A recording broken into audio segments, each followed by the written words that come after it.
Big Al's Rant with Cayden McFarland, powered by Jack Cassee Ford. Hello, my friends. It's halftime. You know what that means. The rant. I'm a rant. Al Jerkins, Cayden, Albert Einstein, That's us. McFadden. McFarland. What did I know? I've already forgotten what I may have done to earn that. You've got your formula I've got here. this formula. That's right. Well, there you go. Yeah, this The is formula, this is he's how, doing everything he this can is how to get the Big OU 12, in the Final Four. This is how the Big 12 is getting into the college football playoff. No, probably not. Probably not going to work. Probably not as solid as Einstein's work. I was just shaking my head. Hey, quickly, I don't want to get your blood pressure up, but will you at least admit that if they did not have the star on their helmet, you would love the way this Dallas Cowboys team plays? You would love the offensive line. But I don't. Yeah, I know. So Great win today. Great win today. I hated it. I'll admit it. I can't. Yes, I'm not going to get away from that. Yes. It affects your mood. Was I in a bad mood when I walked in today? No, you're in a great mood. I was watching the Thunder and saw them blow it because Serge Ibaka. Serge Ibaka. 31 hit points. the winning shot. And he made a game-winning shot. I've never seen him make a play like that. First of all, with the Thunder for 6 years, they never ran a play for him like this. Shot I mean, and went over he Adams. came off a screen, moving, caught the ball, took dribbles, and I never saw that. He's got to feel awfully good. All right. Our friend Zach, who's learning more about sports each Hey and guys, every week. every single Zach, week. How you doing? I'm good. How are He's you here guys? to take your questions, so feel free to, what do you mail into? Right Facebook in Live. on Facebook. Yes. Yeah, We're on Facebook Live. We're taking your questions. OU, OSU, both 2 wins away from a Big 12 title. We're going to try and shoehorn our discussion into, maybe TU can the gets Big 12 make the screwed college again. football playoff, and then TU, You get gets screwed hosed. again. All right, we shall begin with OU and their situation. Pretty comfortable win yesterday. The things are going so well for OU because not only are they playing well, they're playing teams that just seem to be struggling at the right That's a time good for point. them. Yeah, they caught Baylor at the right time, no doubt. They did because they're struggling.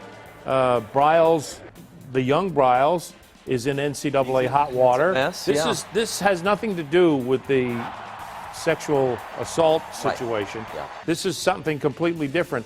Breaking the rules as far as the NCAA is concerned about contact with players. It's affected these guys on the field. The Baylor team we saw yesterday was nothing like the team that came in 2 years ago and just hammered OU. They were the king of the Big 12 for 2 full years. They're not going to be the king of the Big 12 for a long time. It's getting ugly in Waco in a hurry. You could see it. How did P. Ryan look to you? Not completely healthy. I don't know how long it'll take, but he certainly wasn't there yesterday. Still, though, ran for 100 yards, 2 touchdowns, and I thought looked better as the game went on. Mixon continues to be electric. D.D. Westbrook continues. The offense you just don't worry about. Defensively, holding Baylor to 24 and forcing 3 turnovers, I mean, that's progress. But we have no idea where Baylor is, and they lost their quarterback to an absolutely gruesome injury in the 3rd quarter. That was so Joe it's not Theismann-like. like I feel like I learned anything about the defense. You? Okay. No, not really, but they didn't look mess it horrible up either. Yeah, exactly. They looked formidable, and you're Seth right. Russell played for most of the ball game, so Yes, they picked him off. All 3 turnovers came with Russell in the ball game, so sure, they played well. OU is getting better with each and every game, and again, they're meeting opponents that seem to be finding some problems, and now they have they go to West Virginia, Yes. which I think is going. OU's playing 2 straight Big 12 championship games. That's right. Are they not? Yeah, no, that's exactly what it is. When they go to West Virginia, if they win that, and if OSU can get by But TCU, then they got to that'll win be a Bedlam second again. one. Exactly. Yeah. Right. Exactly. Assuming OSU beats TCU, then beating West Virginia wouldn't clinch anything but a co-title at least for OU. But then they'd have to turn around and win Bedlam again. So what would you say the odds are that they go 2-0 on this stretch, playing the 2 best teams on the Big 12 slate? 70-30. That they win them both. Yes. Pretty confident in this team. I feel better about it than I did 3 weeks ago. Yeah. Defense playing better. Although This is the such best a offense in the pit league. to go to West Virginia. Sure. It is an absolute nightmare to go there. I'll say this. If West Virginia had a better quarterback, I would fully expect the Mountaineers to win that ball game. But it's difficult for me to pick against Baker Mayfield, P. Ryan back in the mix now, and Joe Mixon.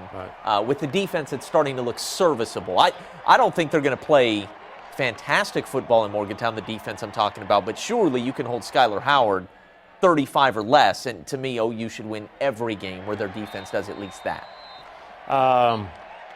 What do you think the spread will be? That's a great question, and I'm sure that's out. Would you go OU field goal? I would go OU by 2.5. Yeah, that's a field goal. About that. Yeah. All right. So give us why you think OU has a Okay, yeah, chance. so we're going to get into college football. Well, yesterday is why. For the first time in 31 years, the nation's number 2, number 3, and number 4 teams all lost. Okay, so that would be But they're still Clemson, ranked ahead Michigan, of OU. and Washington, no doubt. Here's what I would say. Look, you're not jumping over Alabama, so you need Alabama to go ahead and win the SEC, so only one SEC team makes it. Clemson, Louisville is where you run into trouble, and Ohio State, Michigan. Look, you need a lot of teams to lose. Somebody's coming out of the Big Ten, so it might as well be Ohio State, the team that beat you. So if you're an OU fan, root against Michigan, Penn State, Wisconsin, Nebraska. Root against all 4 of those teams. I'm just worried about the 2 lost teams that are already ahead of OU. How does OU leapfrog Wisconsin? How does OU leapfrog? I would say they lost? will, because assuming that Wisconsin does not win the league. Right. Obviously, if Ohio State loses, they're a 2-loss team and don't win the Big Ten. That's a huge problem for OU because you lost to them on your home field. But if Ohio State wins the Big Ten and all you got is 4 2-loss teams or 3 2-loss teams, I think OU might jump them because they've got the conference title, and it seems like the committee values that. I'm just wondering if Washington wins out. What do they have? 3 games left? Yeah, or if 2? Washington wins out, they're Washington golden. State and then the conference championship. Yeah, game. Washington has Arizona State, Washington State, and then the Pac-12 title So game. that's doable. And Washington State is getting highly ranked, so that's going to be a quality win for Washington. Yeah, no, if Washington wins out, OU's got no shot. And if Washington loses only 1 more game, OU still may be on the outside looking in, assuming Washington's a 2-loss Pac-12 champ. You were talking about the OU on the helmet is going to give them some credence. I think if Washington has 2 losses, the OU on the helmet probably gets the Sooners in over Washington. Right, I really You have think the that. formula over there. What do we got, Zach? List of names. That's all I'm capable of formula-wise. So people are being kind of quiet today, but we do have one comment from Ryan. He says, Bedlam will be a high-scoring game on both sides this year. What do you guys think? Yeah, I mean, that's what this league is. It was that's funny each and every week. yesterday. The OSU Tech game, the over/under was 90.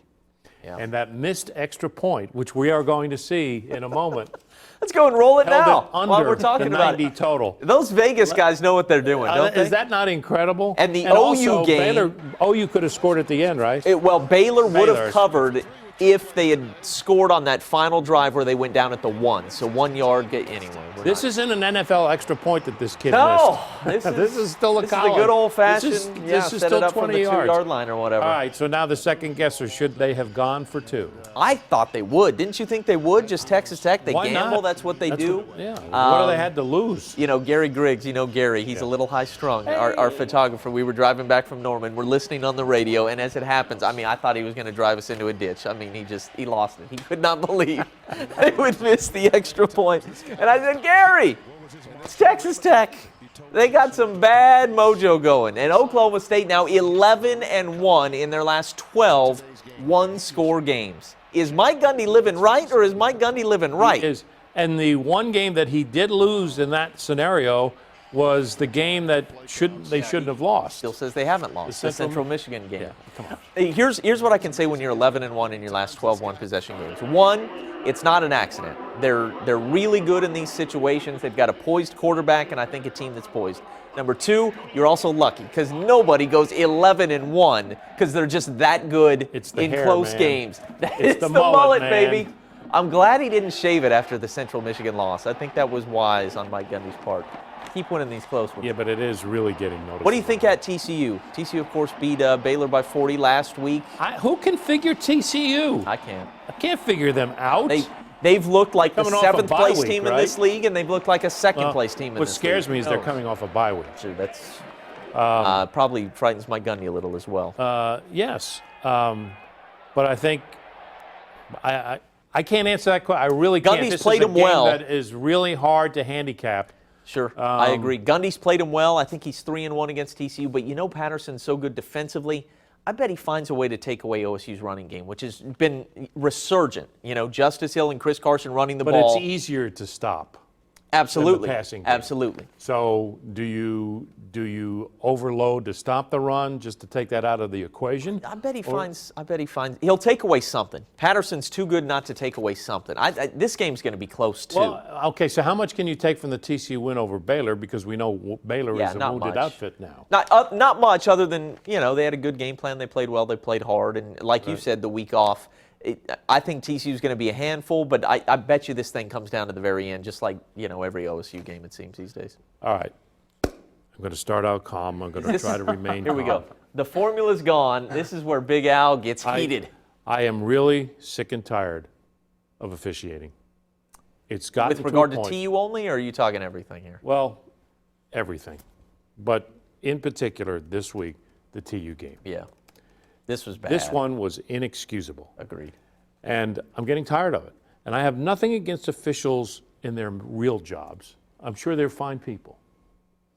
But how can you sit there and make judgment calls as horrible as these have been made against TU on the road? How can you not think that there's a conspiracy involved in this? I'm not a conspiracy theory guy, but I have no you answer for what happened yesterday. What happened I really at don't. Houston was a crime. Yeah, here it is.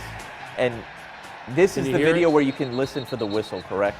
Yeah, there Way you hear after it. the fumble was returned. So we're certain that there wasn't a shorter, quicker whistle earlier. Just heard nothing. That's the first one we hear after the ball is out. To set this up, Tulsa down by 2, under 2 minutes to go. Navy at midfield, 4th down, going for it. And Tulsa yanks the ball out. This is Jesse Brubaker with the strip, and it sure doesn't look like that play was over. But the officials came in and said that they had blown it dead, which would, negate the fumble.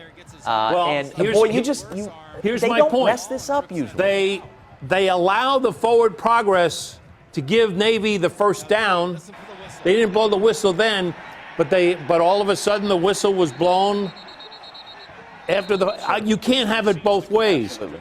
Either it was short of the first down, or it was a TU fumble. Yeah. Because they allowed the forward progress to give them the first down while the ball was being pulled away. Yeah. So you can't have it both ways. Where's the explanation? I'm getting sick and tired of this nonsense.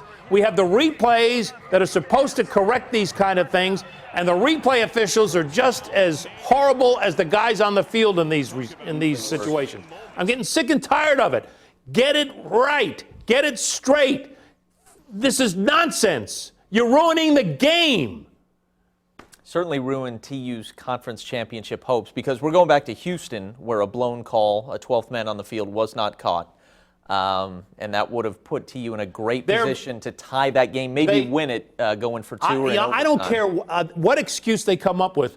They've become too reliant on the replay officials. Yeah. And the replay officials are too busy eating popcorn or packing up their bags to beat the traffic or whatever. They're not paying attention, period. Get it straight. Enough already. I'm tired of it. Fans are I'm not the only one who's belly aching about this. That is There are true. a lot of people out there that are belly aching about this very play. It's getting ridiculous. You can't watch the game anymore. You can't rely on the officials they can't wait to throw the flag when someone decides to do a little dance in the end zone. They're watching that pretty good. That's true. Good point. Keep an eye on the ball, will you? There have been there will be whispers from TU people that we're the smallest school in Division I. We're not a marquee program for the American Athletic Conference. They would rather see a Houston or a Navy win this league. Do you go that far at this moment? Absolutely. Absolutely. I've seen it happen too many times, Cayden. In Arkansas and other I've been places. to Arkansas for a TU game too many times to not recognize it. Yeah. It's a joke. It's pathetic.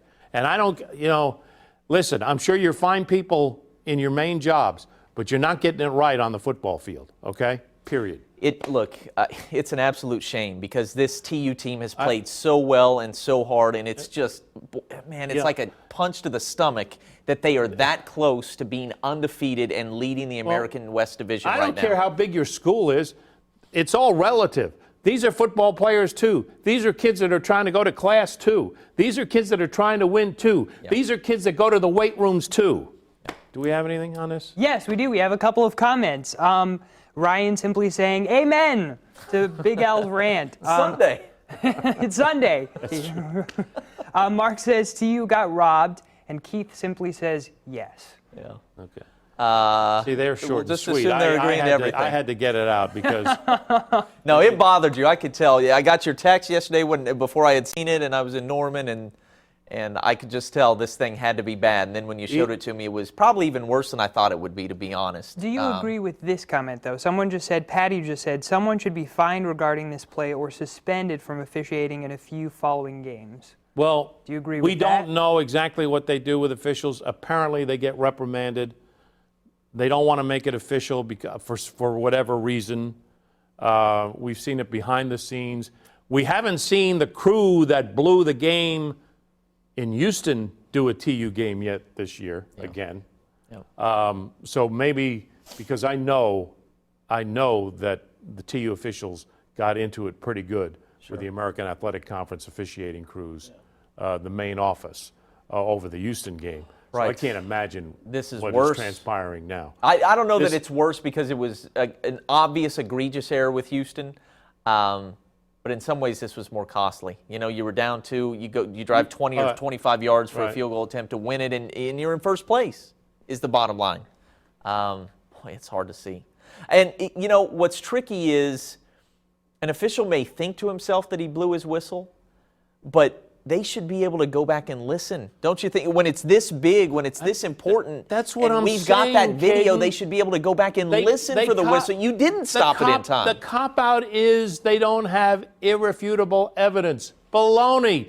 Watch it. Take some time. Watch it correctly. Get used to watching the games on television. The refs should have stopped it for a replay. Upstairs. There should have been a buzzer downstairs to say, hey, we may have an offense here. Now, they say with that, it's negated when a whistle's blown, right? When they blow the play dead, it doesn't matter what replay shows. I don't know what they were looking at under the hood, to be honest. They went to replay. Yeah, they went to replay. They went to the replay, so obviously it's a reviewable call. Yeah, something about it was. You can see, but you can't hear? You're not allowed to hear? Is that not reviewable hearing? Hurts. It hurts. Dane Evans became the school's all-time leading passer yesterday and was really classy in what he had to say. Follow me on Twitter, @CaydenMac. We put that up, and it's lots of retweets and likes because Dane's a good guy and he's an articulate, humble kid. He said he still thinks Paul Smith is the best. You had one guy to win a game, Paul Smith, Dane Evans. Paul Smith was good, man. He was good. He was good in those situations. Was good. Paul Smith was about as skinny as you. I know and it. He still He was a ball player. Was not afraid to run it in. Hung around in He the had to. NFL a couple years with, like you said, as skinny as me. That ain't easy. You got to be a pretty good ball player. Albert, thank you for your breakdown on the chemistry lab there, on how go get OU's my going to sheet. get in there. I'm going to show it to people. Here it Cayden McFarland, Just a list of. scientist. Uh-huh. Go back to your lab. Scientists of football. He's going to go back to his lab and try to figure it all out. Leave that All right, halftime is complete. inspiration. Good ball game. Hope you Really enjoyed. good. Go It really is a good Seahawks. game. Yes. Go Tyler Lockett. And we'll see you next week, everybody. Thanks. Woo.